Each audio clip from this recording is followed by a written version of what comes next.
The Chariot. The Chariot indicates a lot of energy but not free-for-all energy. It's directed, controlled, and has a goal in mind. When this card appears, you are likely to be fairly clear on what your hopes and dreams involve and what you are willing to do to make them come true. General. In general, this card points to determination and ambition. It's about getting things done, and testing and proving that you've got what it takes. This is a sign that you should move forward with whatever you have in mind, and in your heart, and give it your best shot. Remember, though, that you'll need to use both your intellect and your heart, in order to be truly successful. Work. In terms of work, it's important not to let small issues get blown out of proportion in your mind. There may be someone who is involved with your work who is, inadvertently or not, working against you. Don't let this get you down, either. Just do the best you can and don't waste time on worrying about the way others perceive your efforts. If you're right, and you probably are, everyone will see this in the end anyway. You should be feeling very charged up and ready to go. Love. In terms of love, it's possible that you are tempted to go too far too fast or that someone is pressuring you that way. Either way, communicate as best you can about your boundaries and preferences and be honest with yourself about the possibilities. If you aren't interested in a relationship with someone who clearly wants one with you, then the kindest thing you can possibly do is to let them know that you just aren't interested. The short-term angst this may cause will benefit everyone in the long run. Finances. Finances in general may be going very well. You could be looking into purchasing something to do with transportation, a car, plane tickets to somewhere you have always wanted to go, anything of that nature. Prioritize paying down your debts. You can do it now if you are disciplined. Health. On the whole, your vitality is very strong now and you should have quite a lot of get up and go. This is an excellent time to begin or to increase a fitness plan. You may be able to make more progress than you ever thought possible. Spirituality. You may travel, even locally, to places that can help increase your spiritual awareness, and you will be in a mode where you learn a lot quite quickly about spiritual matters. Don't be afraid to attend seminars and talks on spiritual subjects that seem unfamiliar to you or outside your usual mode of learning. You can benefit in ways that you cannot currently imagine if you do try these new things. This can be a very profound time for you. Tarot history. The history of the tarot is shrouded in mystery. Very little in the way of concrete information is known about its origin, although many things have been written about it. We will probably never know the truth, as fact and fiction seem to be irrevocably mixed nowadays. The tarot originated in northern Italy in the early 15th century, sometime between 1420 to 1440. Despite the fact that it is often attributed to originating from China, Egypt, India, or Morocco, to name just a few, there is absolutely no evidence that this is the case.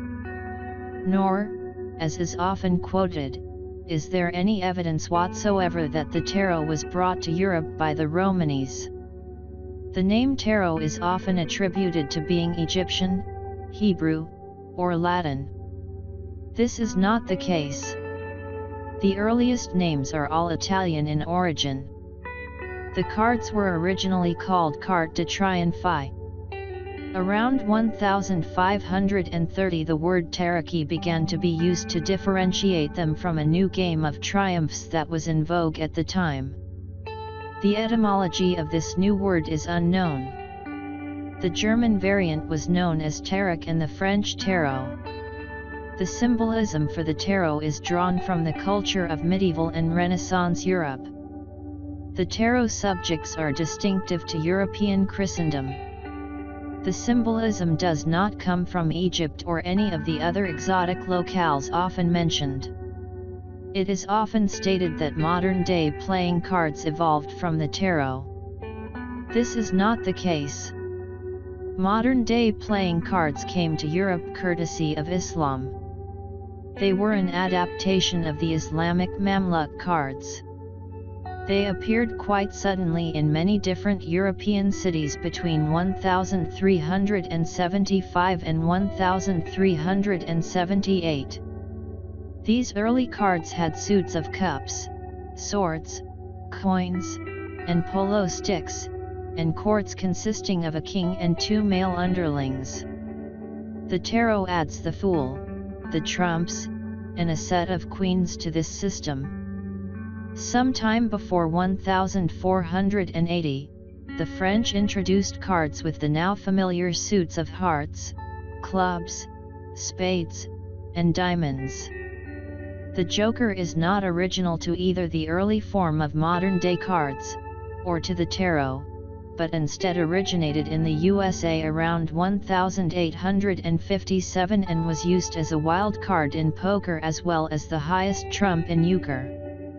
It is also often stated that the Catholic and Protestant churches outlawed the tarot and all who used it in an effort to stamp out so-called heretical teachings.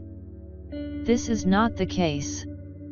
The Inquisition documented what the Church considered as evidence of heresy in great detail. The tarot was not even mentioned. After the Reformation, less controversial images for the Pope and Papess were substituted by card makers as the Church had objected to the original images. It is often said that the tarot was not used as a divination tool prior to 1781. The tarot was used as early as the 16th century to compose poems describing personality characteristics. There is historical evidence that in one case at least these verses were presented as relating to the person's fate. In other words, divination.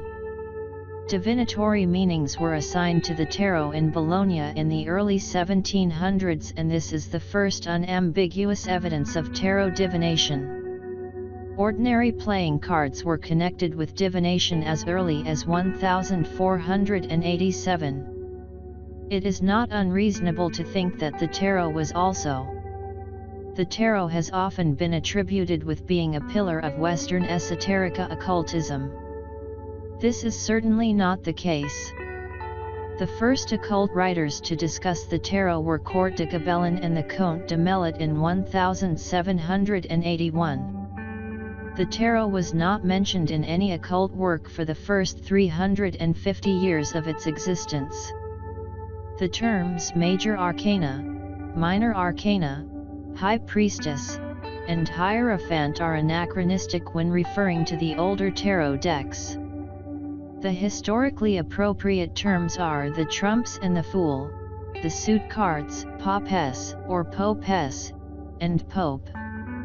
Likewise, Pentacles and Wands are relatively recent substitutions for the traditional suit names of coins and staves or batons.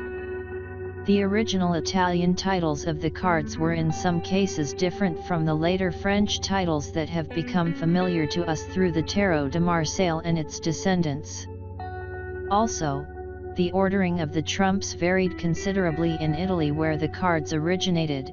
It is not known which ordering is the earliest one. Even the number of cards in the deck varied a great deal. So care should be used in making statements about the original meaning of the cards based on the familiar titles and ordering. Many believe that the Waite-Smith Tarot is the original, standard, or most authentic tarot deck in existence. This is absolutely untrue. The Waite-Smith/Rider-Waite deck was created in 1909. Not even 100 years ago, making it a relative newcomer in the almost 600-year history of the tarot. There is actually no definitive version of the tarot.